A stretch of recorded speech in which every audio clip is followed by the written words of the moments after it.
Sejam todos bem-vindos ao canal Cristão do Mundo Real. Nós estaremos aqui mostrando para vocês a realidade e o cotidiano de alguns seguidores de Cristo. E o nosso convidado de hoje é o Caio. Caio, obrigado aí por ter aceitado esse convite. Eu que agradeço o convite de vocês, do canal, do Joel, tem se tornado um amigo. Espero que a nossa conversa possa ser edificante aí para muitos que nos acompanharem. Com certeza, vai ser. Tenho certeza que o pessoal vai gostar muito aí da sua história. Você tem bastante coisa forte aí para contar pra gente, né? Mas fala um pouquinho de você, Caio. Você é casado, tem filho? Bom, deixa eu me apresentar, né? Isso.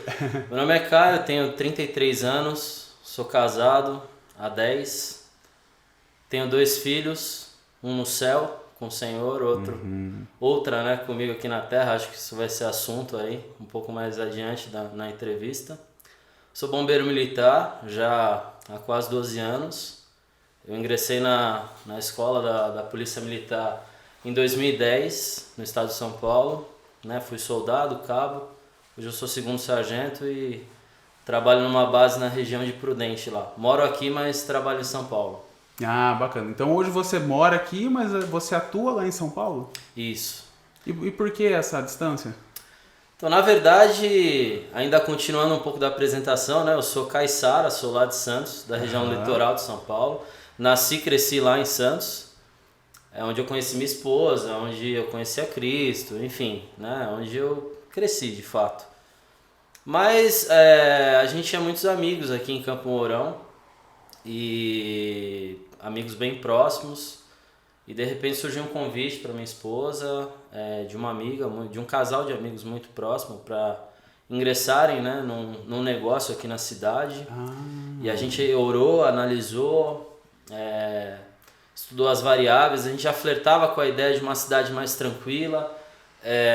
Campo Mourão para nós é muito atraente, por todas as circunstâncias aqui. Uma cidade mais menor, bem estruturada, com mais cara de interior, mas tem bastante recurso, Sim. E o mais importante, tinha uma igreja, uma comunidade cristã também, já meio próxima de nós, porque a gente tem muitos amigos aqui que vieram da nossa igreja lá de São Vicente. E a gente estudou todas as variáveis e aí eu decidi vir, só que por ser funcionário público do estado de São Paulo, eu não consigo essa transferência, Entendi. Então eu continuo trabalhando lá, é uma viagem, a gente tem que se adaptar. Você vai de carro, de ônibus? Eu vou de ônibus. De ônibus. Vou de ônibus, às vezes, não sei se o pessoal aí conhece, tem um aplicativo chamado BlaBlaCar, é um aplicativo de carona, mas é bem seguro, assim, já tá há algum tempo aí. E às vezes eu pego carona, às vezes ônibus, às vezes... Porque na verdade, dificilmente consigo ir de Campo para Prudente direto. Geralmente eu tenho que fazer aquela parada lá em Maringá e de lá sempre tem mais transporte, Entendi. Mas assim, tem valido muito a pena. A gente chegou em novembro na cidade, tá se adaptando muito bem, a nossa filha tem se adaptado muito bem, a gente conseguiu casa fácil, escola fácil, a gente já está bem integrado na igreja local, então a gente tem certeza que foi uma decisão aí que o Senhor sempre esteve à frente, a gente está muito em paz. Como que é o nome da empresa? Da empresa? Da sua esposa? Sim, é Santos Empório Gourmet. Fizer uma propaganda. Opa, já deixa o merchan aí. Fica ali perto do centro da cidade. Do lado da Fiorella, né? Isso, bacana. E é muito bom, hein? Recomendamos. Olha, sou suspeito para dizer que é o melhor café da cidade, hein? Bacana. E hoje você está frequentando qual igreja? Sou da Calvary Campo. Bacana. Legal. E vamos lá, Diego, e como que foi? Você nasceu no lar evangélico, você sempre esteve na igreja, se desviou, você não nasceu? Como que foi a sua infância, adolescência? Não, na verdade eu não nasci no lar evangélico, Venho de uma família estruturalmente conturbada, porque os meus pais se separaram, eu tinha 2 anos de idade. 2 anos? 2 anos de idade. Eu tenho irmão gêmeo, E... Que legal. Tenho irmão gêmeo. Diferente, bivitelino. Mas...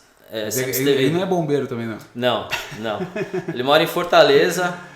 É muita história para contar da minha família. Boa parte da minha família mora em Fortaleza, lá no Ceará. Na verdade, toda a parte materna da minha família é lá de Fortaleza. Então, olha só, hoje minha família está geograficamente bem dividida, né? Nossa. Tá em Fortaleza, a parte paterna em São Paulo e hoje eu aqui formando família em Campo Mourão. Né? Então a gente está nessa rota aí. Bom que você tem Nordeste, onde passear. Ó. Lugar para viajar no Brasil já tem. Bacana. E quando tínhamos 2 anos eles se separaram, né? E aí eu fui basicamente criado pelos meus avós paternos, né? Porque eu morava teoricamente com meu pai, só que meu pai muito jovem ainda, né? Ele, quando eu nasci, meu pai tinha 25 anos de idade. Nossa. Então ele foi aquele cara, assim, eu vou falar um pouco mais adiante e enfatizar que assim, meu pai é minha referência, meu melhor amigo. Mas ele sempre foi aquele cara, né, jovem, meio inconsequente, não conhecia o Senhor e tal. Uhum. E eu basicamente fui criado pelos meus avós, né? Minha mãe sempre esteve lá em Fortaleza.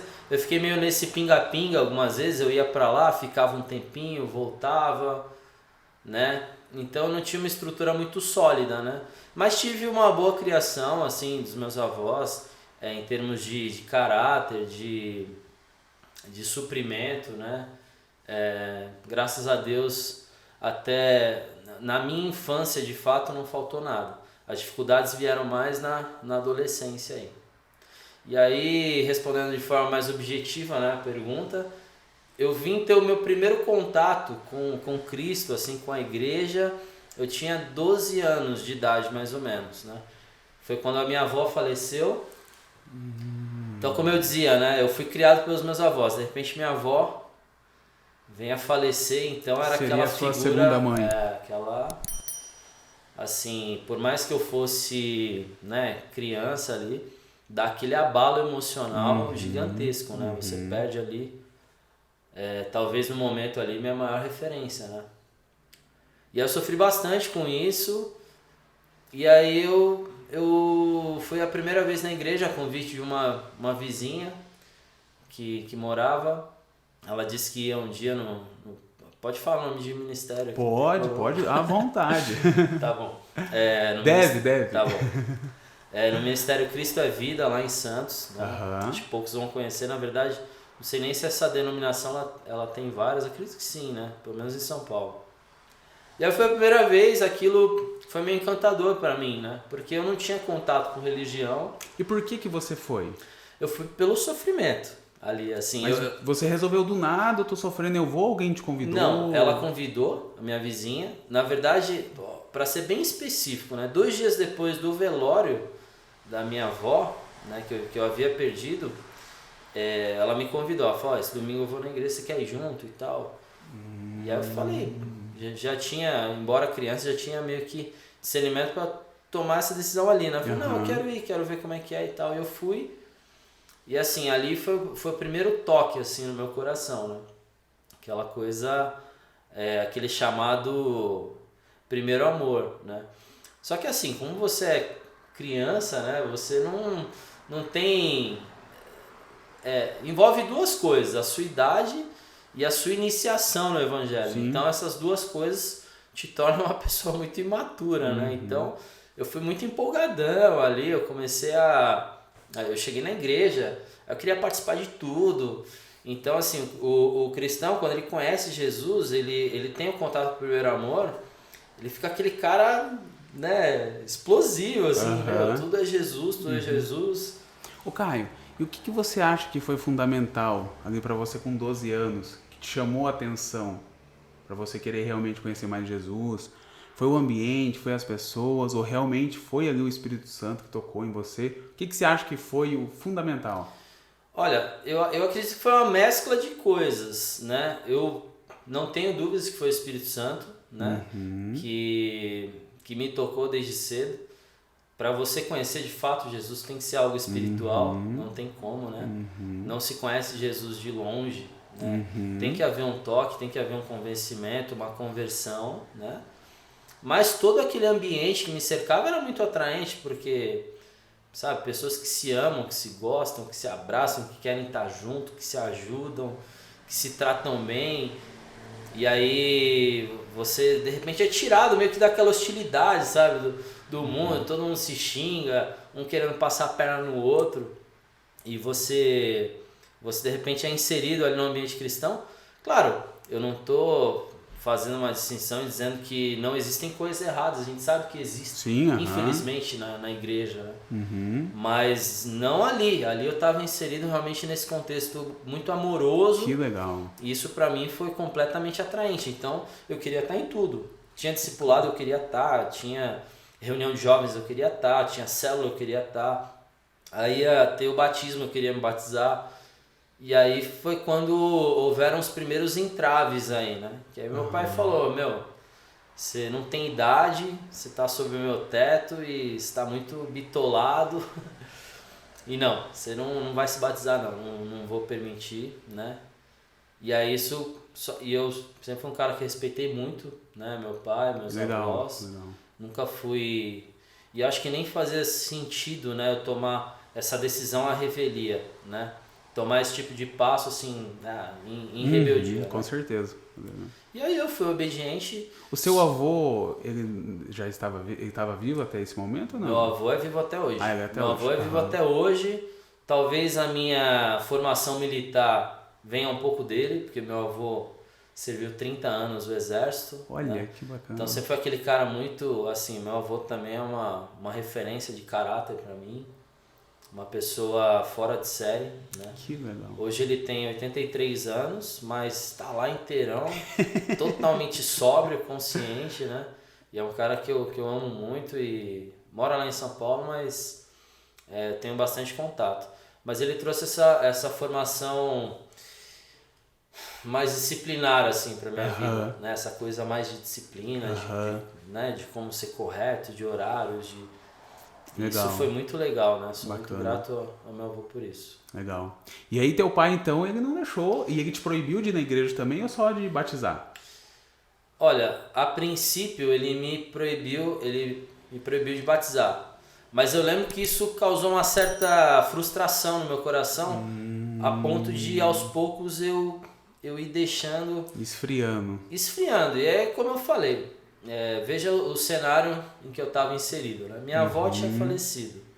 Consequência disso, meu avô, ele começou meu avô casou de novo. Então ele começou ele falou assim, eu vou sair de casa, cada um vai tomar... Ele não tomou a decisão, não, meus netos vão ficar aqui, não. Minha avó faleceu, ele falou, vou seguir em frente. Os netos, cada um vão para os seus pais, para os meus filhos. Essa casa aqui eu vou vender.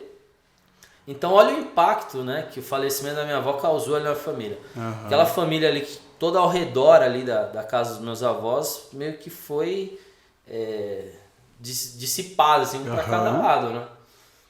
E aí eu lembro que nessa separação, né, por assim dizer, eu fui morar com meu pai.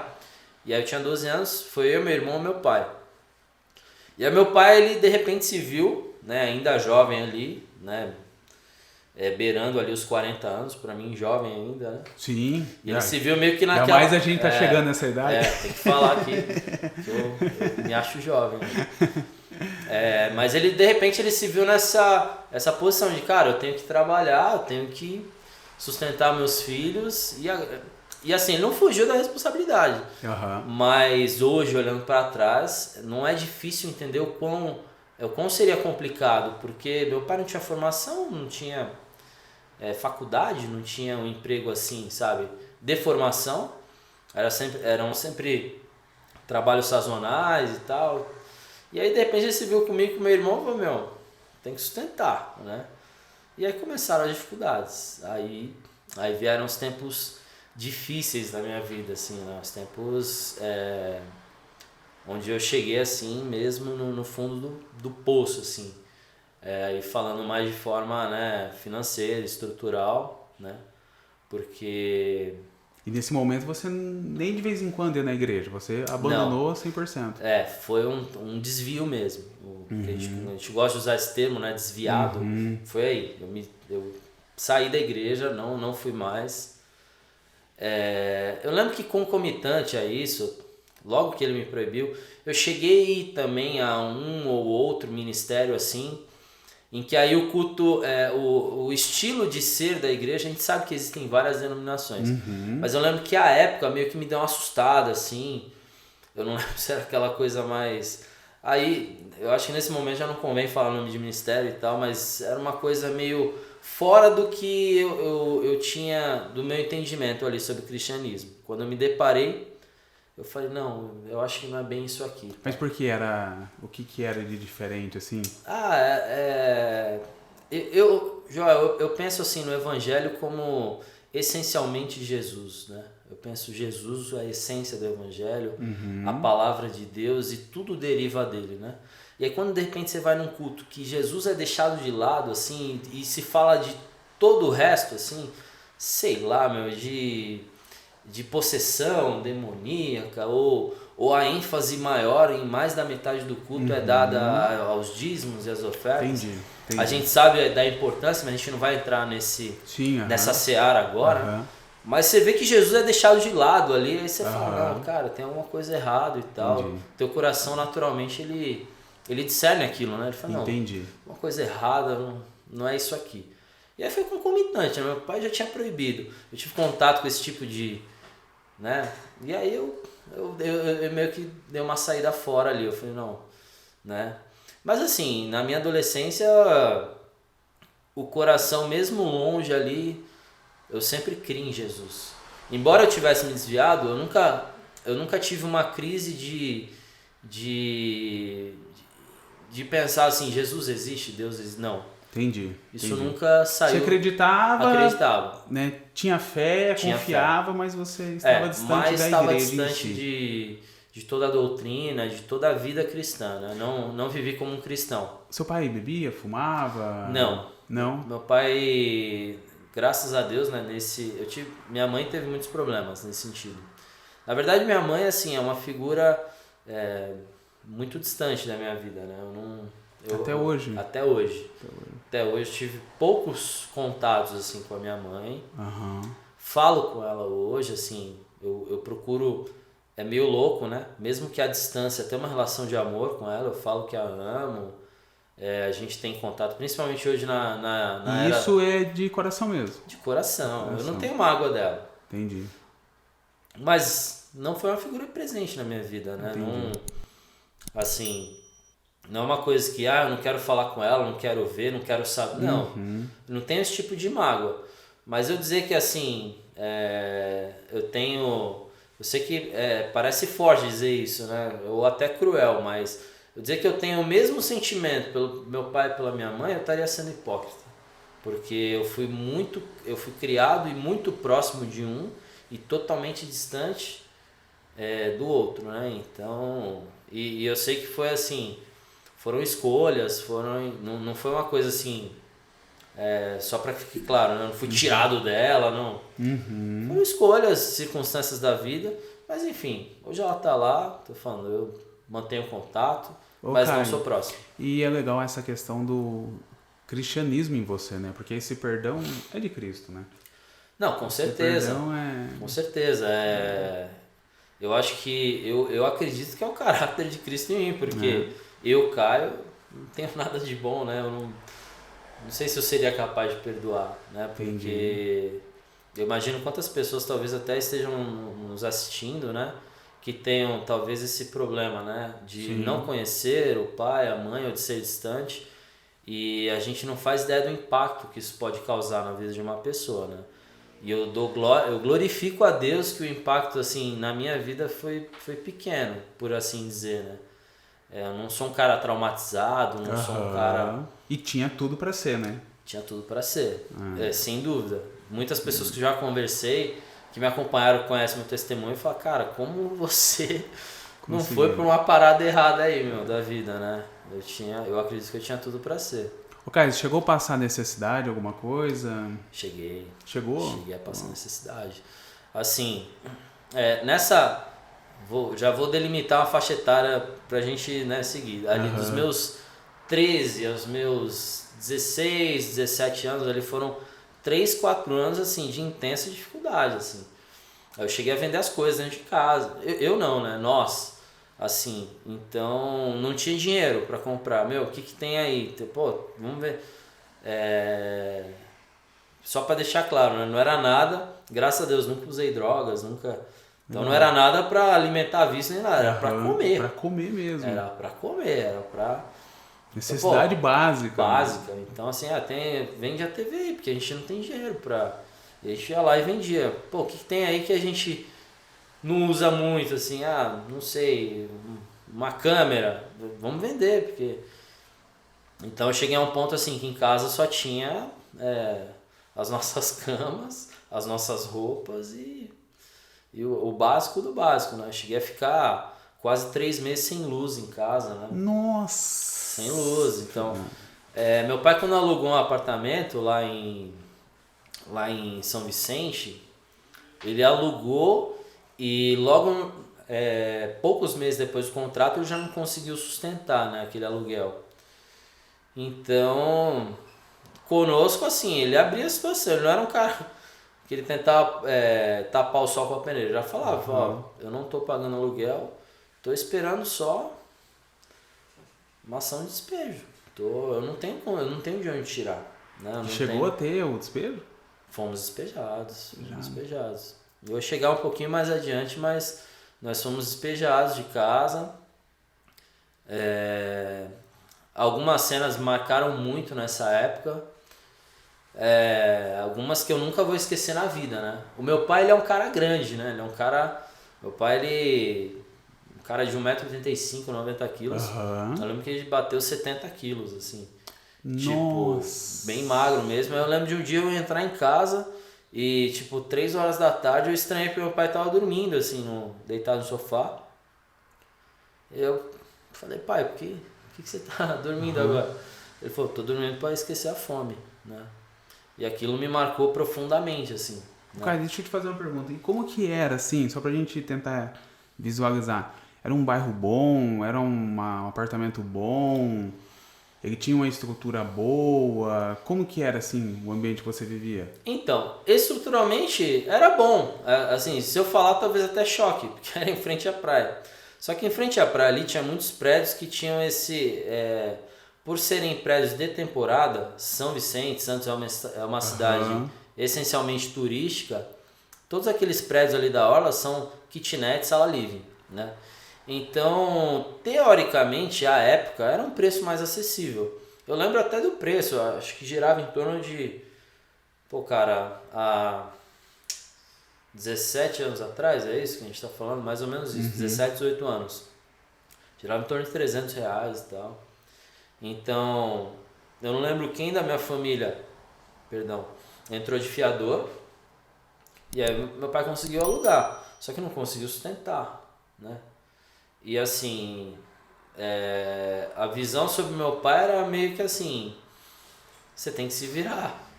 Ele não tinha, tipo, essa... Nós não tínhamos, né? Falando a real, a verdade mesmo, nós não tínhamos essa sustentação dos nossos parentes, assim, de, vamos, né? Vamos apoiar, vamos ajudar, vamos incentivar. Assim, incentivavam, apoiavam, mas não sustentavam. Porque assim, é legal, a gente até falou um pouquinho, bem rapidinho sobre isso, que às vezes as pessoas acham que só dar a palavra de incentivo é uma ajuda, né? Sim. E nem sempre só isso ajuda, né? Sim. Mas, vamos continuar. A verdade é que eu não tenho mágoa dessa parte, porque eu entendo um pouco da perspectiva deles, né? Porque, de fato, o meu pai, ele chegou num ponto ali que ele tinha que se virar.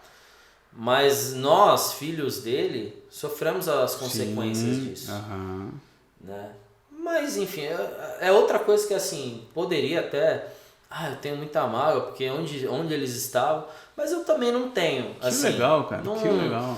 Assim, confesso, sempre falo isso, que hoje eu não sou o cara mais próximo, assim. Sempre falo, minha família... Lógico, amo meus parentes e tal, sempre falo, mas minha família, minha esposa, minha filha...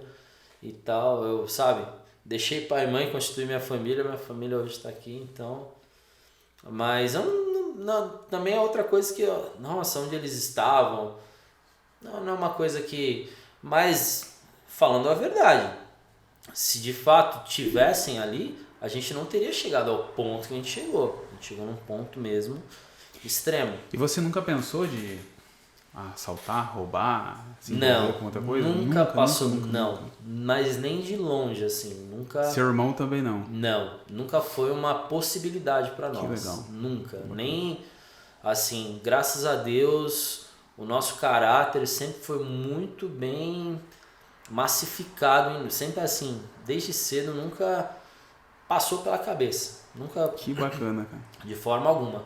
Graças a Deus, nunca, né? Assim, já fiz coisas que talvez quem me conheça hoje não imagina. Por exemplo, eu catei latinha na rua. Assim, porque eu tinha essa assimilação, esse entendimento da nossa situação. E em virtude disso, eu tive que amadurecer muito cedo. Eu tive que, assim, porque eu, meu pai e meu irmão, então eu cozinhava, eu passava, eu lavava, eu limpava a casa, já com 14, 15 anos de idade, não tinha aquela figura feminina ali. E o que tinha de trabalho, fosse sazonal, bico, eu ia pra cima, entendeu? Então eu fiz muita coisa. Cara, eu fui ajudante pizzaiolo, trabalhava um fim de semana para ganhar R$50. Nossa, catou latinha. Durante os 3 dias. Já chegou a engraxar sapato, alguma coisa assim também ou não? Isso não. Já peguei isopor assim, de bebida, fui pra praia, olha cerveja, olha o refrigerante e tal, ia vender. E tudo aquilo pra gente ter o dinheiro, assim, não quero já vendeu parecer muito. sensacionalista não, mas é a pura verdade. Tudo aquilo pra ter o dinheiro de comer. O dinheiro de comer. Eu falo hoje pra minha esposa, né? Inúmeras vezes. Porque quem passou por esse tipo de coisa dá muito valor na vida, né? As coisas que tem hoje. É impressionante, né? Por isso eu entendo o propósito do sofrimento para o cristão. O poder que ele tem, né?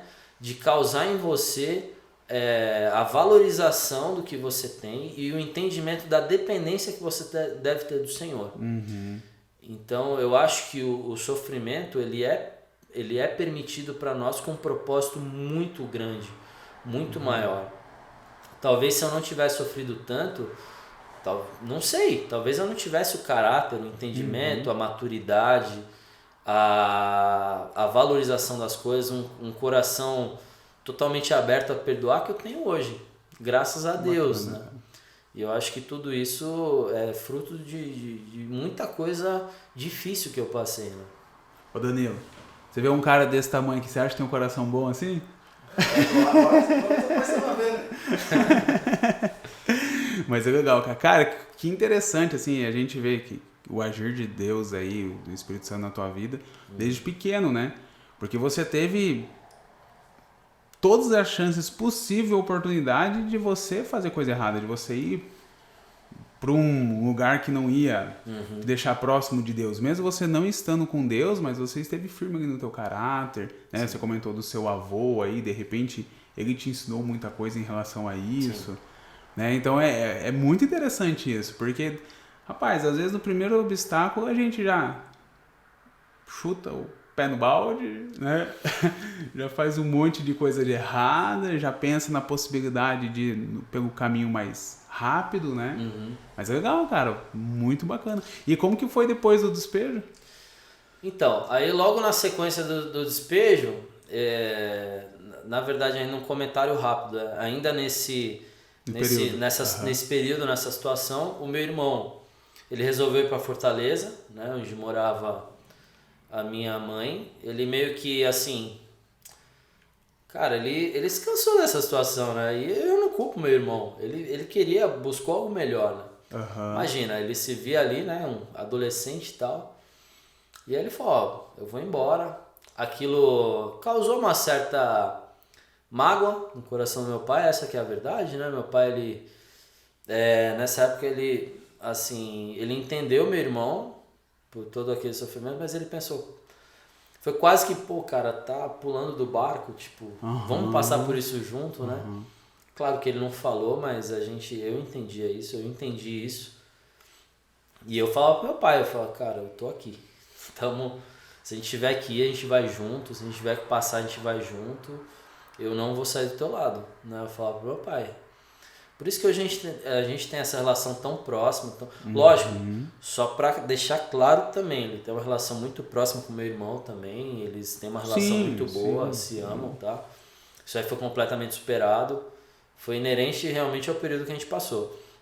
Mas eu fiquei ali. E aí, pra não alongar muito, né? Senão não vai dar tempo aqui. Houve o despejo. Eu cheguei num momento ali que eu falei pra Deus, né? Eu falei, Deus, o que vai ser de mim, né? O que vai ser da gente, né? Eu não vejo saída, eu não vejo perspectiva. Eu acho que ali é o chamado fundo do poço, sabe? O fundo do poço, todo mundo fala. Que é onde você chega ali e não vê mais saída. Você só... E aí eu lembro de uma frase que diz assim, né? Que a única vantagem de estar no fundo do poço é que você só pode ir pra cima. É a única direção que você pode ir, né? Então acho que a gente chegou lá. Eu falei, Deus, eu não sei o que fazer, eu não tenho perspectiva e tal. E aí começou a agir de Deus. Começam essas coisas assim que muitos definem como coincidência, mas você sabe que cada detalhe tá no plano do Senhor, né? Sim. De repente eu reencontrei um amigo assim de infância. O nome dele é Cauê. A gente se trata como irmão. Hoje que bacana. Muita gente a gente tem um biotipo parecido, muita gente fala, vocês são irmãos. Se a gente fala que a gente não é, você tá brincando comigo. Porque a gente tem essa relação, a gente se trata como irmão. Onde a gente vai, eu o apresento como meu irmão. E aí eu encontrei ele e tal, um dia casualmente, na praia lá, alguma coisa assim, ou jogando bola. A gente se abraçou muito tempo e tal. Aquela coisa de reencontro de amizade mesmo, sabe? Ele era da igreja? Olha que louco as coisas de Deus, né? Quando eu conheci, ele não conhecia Jesus, na época da escola. Eu conhecia. E aí a gente se desencontrou e tal, e quando eu encontrei, ele havia se convertido. Nossa! Ele havia conhecido Jesus. Ele falou, pô, cara, tô na igreja agora e tal. E aquilo já começou a meio que derreter o meu coração, né? Eu falei, caramba. E aí ele falou, pô, vai lá em casa um dia e tal. Eu falei, não, vou sim, onde você mora e tal. Aí eu cheguei na casa dele, a mãe dele, eu chamo de mãe também hoje, quero deixar claro aqui, quero mencionar a Silvia. Vai vir para Campo Mourão semana que vem, é uma alegria para nós, vai vir me visitar, né? Que bacana. Tenho um carinho sobrenatural por ela, chamo de mãe mesmo, e ela me chama de filho. E eu lembro que ela me recebeu ali na casa dela, e ali foi o segundo impacto de cristianismo para mim. Ali foi a segunda representatividade do que é conhecer, servir Jesus na essência. Porque a forma como eles me receberam, me acolheram, e agiram ali, assim, foram usados para agir na minha vida, ali arrebatou meu coração, né? E aí ela me recebeu em casa, eu contei um pouco da minha história, ela falou, não vou deixar vocês nessa situação não, cara. Isso no primeiro dia? No primeiro ou no segundo, mas foi muito rápido, foi muito rápido. Aí eu soube que o Cauê, ele ia numa igreja que eu já estava interessado em começar a ir, que era a Capela do Calvário de São Vicente, né? Ou Calvary Chapel de São Vicente. E aí, deixa eu tentar não misturar muito a história, né? Vou falar primeiro ali da minha conversão de fato. Então. E aí eu fui nessa igreja, fui num culto numa quarta-feira, lembro de tudo ao redor. Deixa eu só dar uma pausa, você não tinha, no despejo não tinha acontecido ainda? Não tinha, estava para acontecer, mas não tinha acontecido. Tá. Faz bastante tempo, foram muitos fatos, então sim, tem que às vezes dar uma pausa aí na memória. Normal, relaxa. Aí eu fui na igreja e ali eu assim, desabei diante do Senhor. Ali quando eu comecei a ouvir aqueles louvores, aquela simplicidade, aquela palavra, sabe, que vinha mesmo do Senhor, de consolo, de conforto, ali eu conheci Jesus, né? Ali eu me identifico muito com a história lógico, de guardar as suas devidas proporções, né? Mas com a história de Jó, mas porque ele fala que ele conhecia Jesus de longe e hoje ele conhecia de andar, e ali eu comecei a conhecer Jesus de andar com ele, né? De perto mesmo, né? E aí começou a acontecer esse aglomerado de coisas, né? Eu fui lá, ali eu me converti, comecei a frequentar aquela igreja. O Cauê ia lá também, por coincidência ou não sei, ou por agir de Deus. Ele ia naquela igreja. E aí a mãe dele me chamou em casa e falou, não, traz suas contas, traz o que você tiver aí que eu vou... Você não vai ficar nessa situação nunca, eu não vou te deixar nessa situação. Ela pagou, eu lembro da luz voltando em casa, fazia 3 meses que a gente não via a luz, assim, a gente, caramba. Cara, de geladeira, essas coisas não tinha. Não tinha, não tinha. A gente não tinha. A gente abria a porta do corredor para um facho de luz entrar em casa. Mas a gente já estava muito habituado com vela. A gente usava vela em casa. Banho era frio, assim. Eu não sabia que era chuveiro quente há muito tempo. Muito tempo mesmo. Então, comida, eu lembro que a gente... Nossa, a gente... Com 30 reais, Joel, nossa, a gente fazia a compra, cara. Calculando os centavos do pão, assim, ó, se comprar 6 não dá, compra 5 e tal. Era uma coisa assim, bem... Eu tive que conhecer... Cara, eu tive que conhecer essa realidade, né? Eu tive que conhecer para hoje valorizar. Então, foi sofrido, lógico, mas eu glorifico a Deus por ter passado e aprendido tanto, né, com isso, e ter amadurecido tanto e me tornado tão dependente do Senhor hoje, né? E aí, ela pagou as contas, mas logo na sequência veio o despejo. E ela falou, não, vocês vão vir pra minha casa, vem. Vocês foram morar? Fomos morar lá. A gente tinha poucas coisas também, né? A gente tinha uma geladeira, que já não ligava há muito tempo. Um bicamazinho, as nossas roupas. Era pouquinho, assim, tão pouca coisa que a gente tinha que cabia no quarto. Então ela falou, tem esse quarto, vocês vão ficar nesse quarto. Aí meu pai ele começou a trabalhar, arrumou um emprego depois de muito tempo. Na época as casas de bingo, elas funcionavam por liminar. Então, quem trabalhou ali no início da década de 90, né, nessas casas aí, eram vendedores muito desconhecidos. Aí depois foi caçado por jogo de azar e tal. E aí nessa época passou a funcionar por liminar, então era legalizado. E aí meu pai conseguiu um emprego de vendedor. Foi o primeiro emprego dele ali depois dessa crise, assim, ele conseguiu. Na época eu não entendia muito bingo, mas o que a gente sempre faz essa associação, bingo é o quê? Aquela senhorinha marcando com feijãozinho, né? O que é isso? E já não era a sistemática de bingo era tudo por computador, terminal e tal. Girava muito dinheiro na época e funcionava por liminar, então era legalizado, então era um emprego como outro qualquer, carteira assinada e tudo mais. Meu pai foi conseguiu um emprego e logo na sequência ele já conseguiu um emprego para mim, num outro bingo de vendedor, tinha acabado de fazer 18 anos. E ali financeiramente a nossa vida deu um looping, né? Porque ele trabalhando, eu trabalhando. Na época eu ganhava, em torno de 3 a 4 mil, assim, entre venda, salário, caixinha, que a gente falava que tinha muito. Pra época era um salário excelente, eu com 18 anos não tinha... Aí eu fui morar sozinho. Então assim, tudo virou muito de repente, né?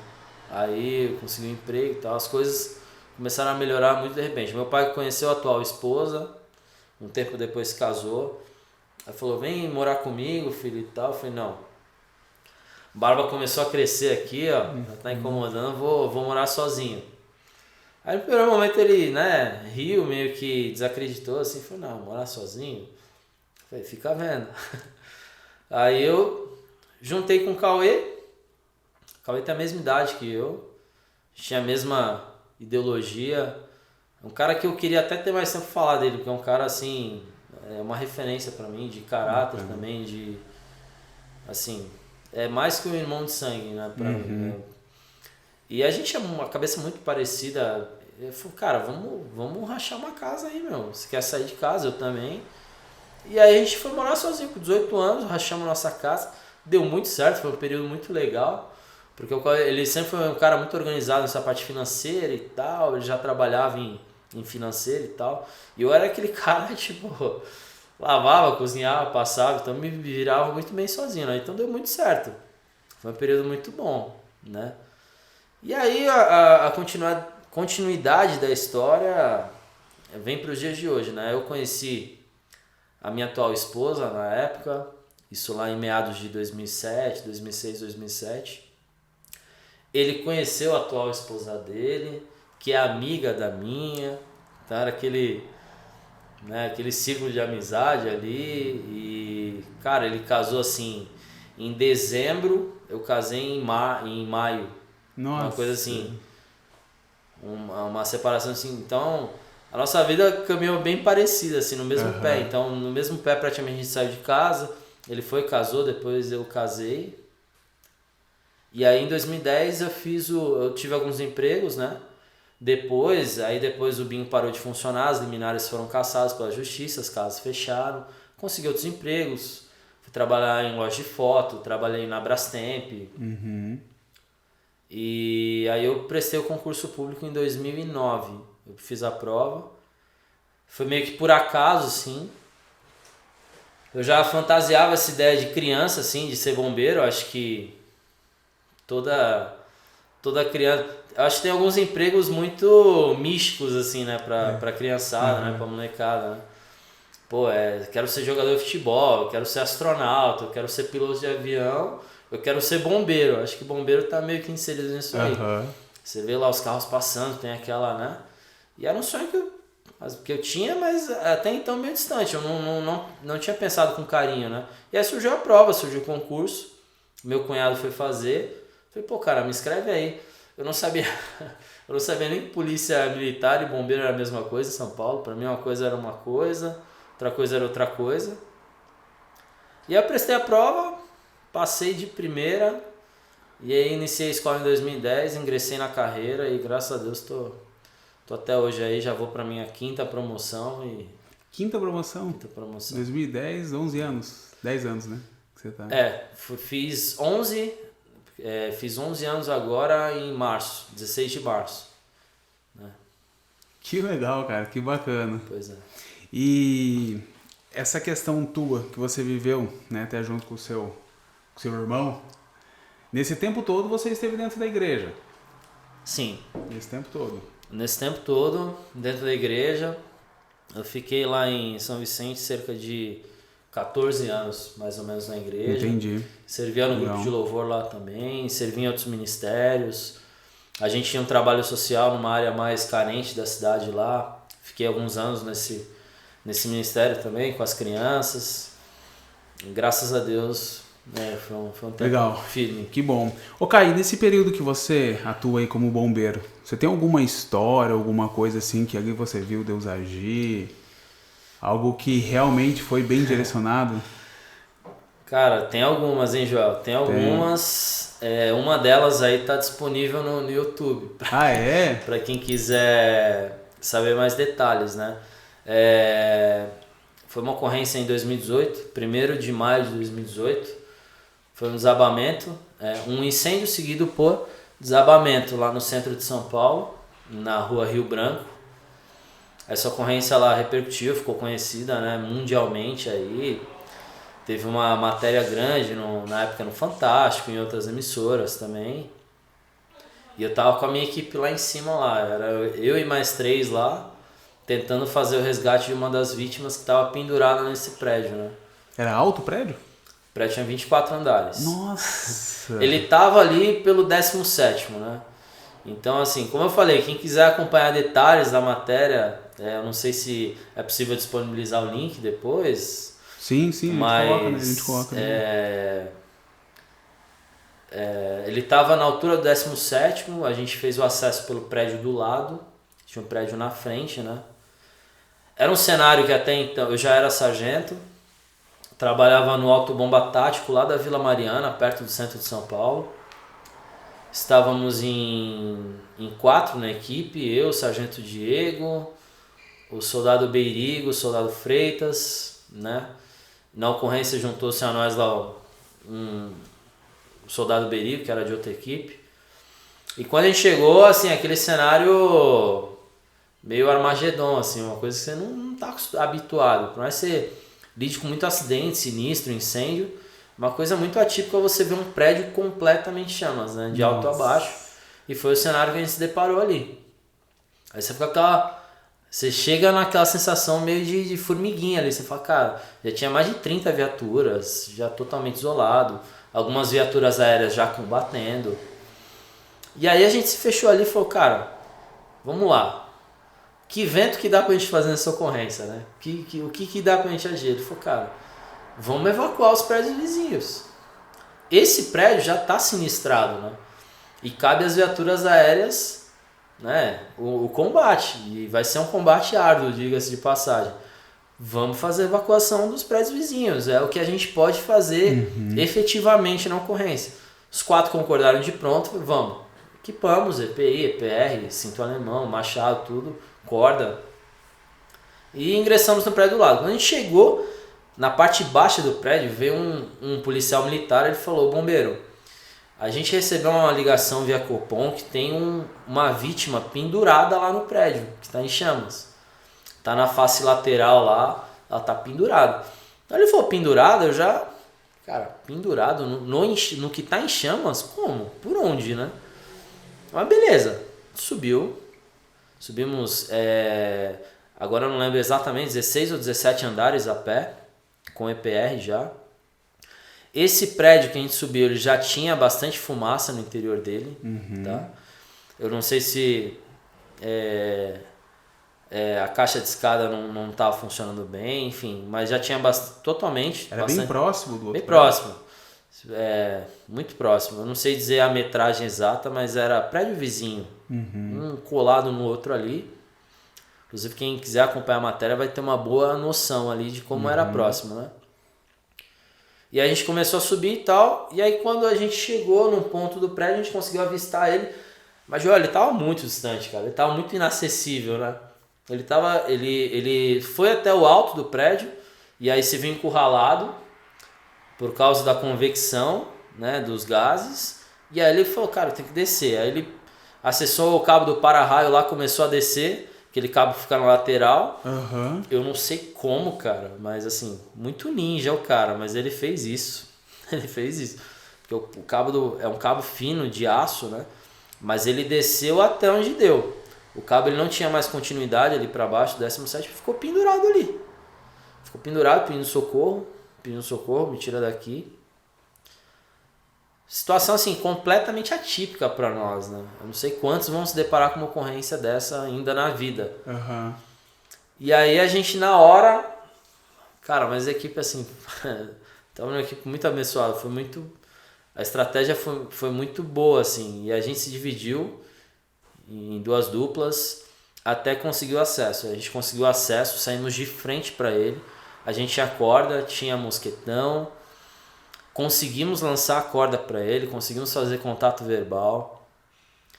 Antes que algumas dúvidas já talvez vão surgir, mas e helicóptero? O helicóptero não... Tinha helicóptero, mas ele não conseguia se aproximar por causa das chamas, né? Porque ele não estava no alto do prédio, ele estava mais abaixo. E a gente lançou a corda, fizemos o procedimento, ele se ancorou, a gente mandou um cinto, chama de cinto alemão, que é um cinto considerado um cinto nível 1. E ele conseguiu colocar, vestir, passar no tórax e tudo mais. E aí eu lembro que, agora falando um pouco mais dos detalhes, eu lembro que eu e o Freitas, a gente estava atrás, a corda ela passava pelo meu cinto e pelo do Freitas, para fazer o que a gente chama de equalização humana. Então a gente pega o peso de 2 caras para equalizar um, né? Então passava por mim e por ele, ia até o cara, e o Diego e o Berigo lá na frente verbalizando. E eu falava pro Freitas, Freitas, a gente tem que ser rápido, cara, senão ele vai se jogar. Porque a gente com EPI de incêndio já tava sentindo a caloria ali. Imagina o cara pendurado lá. Falei, a gente precisa ser rápido. E internamente orava, falava, Jesus, ajuda a gente a tirar ele. Senhor, ajuda a gente a salvar ele, a tirar ele. E aí, quando lançou a corda, que o Diego olhou pra mim, deu o sinal de ok, eu falei, fala pra ele não entrar, porque eu preciso recuperar, porque a gente chama na nossa gíria de lazeira, que é muita sobra da corda, a corda é muito folgada. Eu deixei ela folgada para ele poder lançar pra vítima. E aí eu falei, fala pra ele não entrar que eu vou recuperar, eu vou deixar ela esticado. Quando eu falei, eu vou recuperar, o prédio começou a desabar. Aí, cara, aquela cena de filme, você para, stop. Ficou aquele vácuo, né? E aí eu falei, a sensação foi, eu nunca tinha sentido sensação de morte, de vou morrer agora. Ia puxar você junto. Puxou, deu uma puxada, porque a corda já tava nele. Uhum. E aí eu falei pra qualquer veículo que eu tenha dado entrevista na época, eu falei, foi um milagre de Deus. Porque a nossa corda, ela é uma corda NFPA. Essa certificação, ela diz que a corda ela suporta até 4.080 quilos, 4 toneladas, né? A nossa corda, ela tinha a certificação. E então para ela romper, assim, teria, lógico, teve o efeito do canto vivo, que a gente chama que é a quina do prédio ali. Então quando a corda passa, ela começa a roçar a capa e aí rompe a capa e a alma da corda, né? Então tem esse efeito, é lógico, mas assim, ela poderia muito bem não romper. Na verdade, a grande chance seria dela não romper e levar a gente em um ponto de... A gente tinha ancorado num ponto assim improvisado lá atrás. Era um tubulão, era uma sala hidráulica ali, né? Tinha um tubulão bem espesso, a gente ancorou. Mas assim, 4 toneladas venceria. Tanto o ponto quanto eu e o Freitas, né? Mas a corda rompeu, esticou. Quando o prédio começou a desabar, ela começou a correr, a corda, eu só olhei para a corda e falei, porque você não tem tempo de soltar. Uhum. Não tem como. É que você tem que deixar bem firme. Houveram muito questionamento, porque você não cortou a corda, porque, cara, você não pensa, é uma fração de segundo, é muito rápido.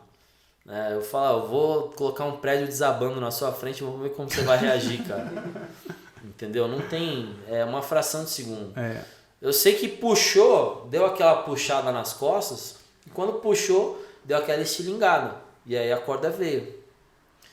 E aí o prédio caiu, subiu aquela lufada, aquele cogumelo, né?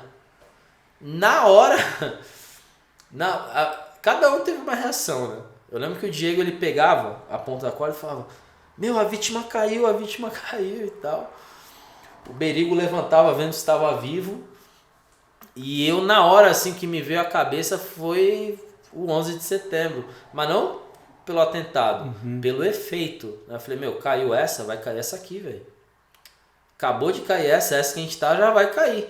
Eu não lembro o lapso que teve de uma queda para outra no 11 de setembro, mas eu lembro que foi minutos. Coisa assim, não sei, eu vou chutar, eu não lembro, mas sei lá, 15 minutos, 20 minutos, caiu um prédio, aí o outro, eu falei, cara, vai cair.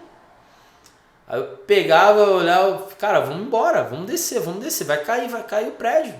Vai cair, a gente vai estar aqui em cima, a gente vai morrer, velho, vamos. Aí vambora, aí a gente pegou o cilindro de EPR, jogou assim, pelo alçapão de acesso, jogou lá pra baixo. E cara, perna pra que te quero, começamos a descer. Quando a gente desceu, isso é impressionante, mas a gente desceu ainda arrombando os apartamentos para ver se não tinha ninguém. E a gente tirou ainda um cara de 70 anos, no 16º andar. Ele estava ainda no apartamento dele. Era um senhor de idade. Ele saiu meio, o que está acontecendo? Eu falei, pô, não sei se ele estava dormindo, porque era 2 da manhã, né? O que está acontecendo e tal? Eu falei, senhor, prédio do lado, o senhor tem que descer, E aí descemos.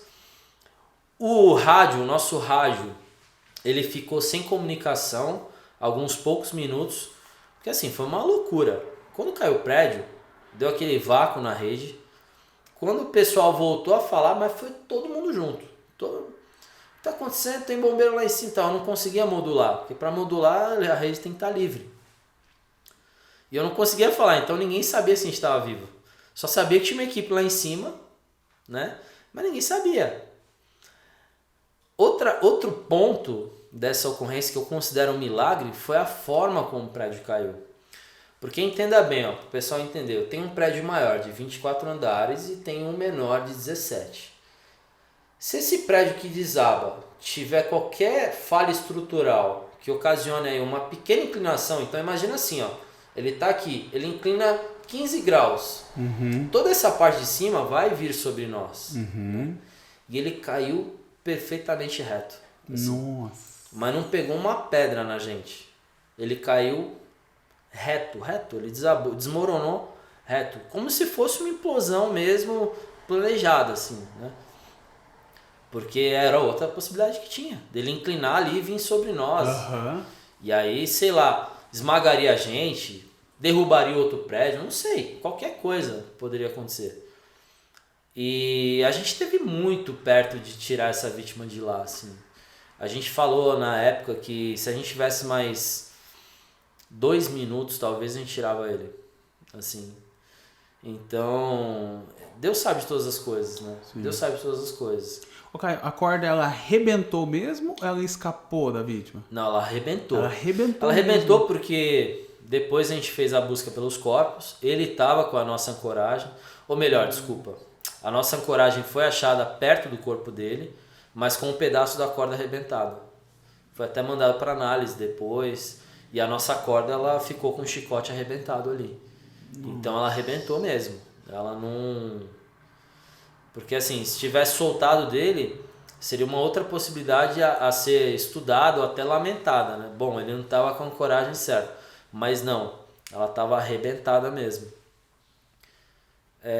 E aí nós descemos, cara, graças a Deus, assim, eu glorifiquei muito a Deus. Lembro que eu desci, eu liguei para minha esposa, na hora ela já começou a chorar, porque começou a acompanhar na Globo News, a repercussão foi muito grande.